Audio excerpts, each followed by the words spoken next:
Doctor Shyamaprasad মুখোপাধ্যায়ের আজ জন্মদিন।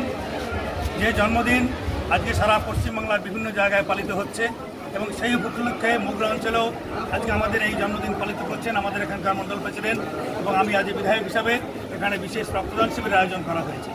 এবং আপনারা জানেন যে ডক্টর শ্যামাপ্রসাদকে যেভাবে ভুলিয়ে দেওয়া হয়েছিল, চেষ্টা করা হয়েছিল গত 50 বছরে, আজকে সেখান থেকে আমাদের পশ্চিমবঙ্গ সরকার নতুন কমিটি, হাই পাওয়ার কমিটি ঘোষণা করেছেন এবং জামালপুরের বিধায়ক হিসাবে, একমাত্র বিধায়ক হিসাবে সেই হাই পাওয়ার কমিটিতে আমাকেও জায়গা দিয়েছেন।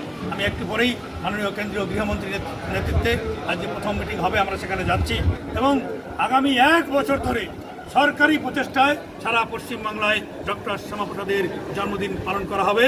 ডক্টর শ্যামাপ্রসাদ স্বাধীন ভারতের প্রথম শহীদ। কাশ্মীরের 370 ধারা বাতিলের দাবিতে এক নিশান এক বিধান প্রতিষ্ঠা করার জন্য তিনি লড়াই করে জীবন বলিদান দিয়েছিলেন। তার তৈরি ভারতীয় জনসংঘ এবং পরবর্তীকালে ভারতীয় জনতা পার্টি আজকে পৃথিবীর মধ্যে সর্ববৃহৎ রাজনৈতিক দল এবং পশ্চিমবাংলায় গত 4 তারিখ অভিশাপ মুক্তি হয়েছে। এই জন্য বাংলার গ্রামে গ্রামে ডক্টর শ্যামাপ্রসাদের এই দিনটি আমরা পালন করছি। ধন্যবাদ।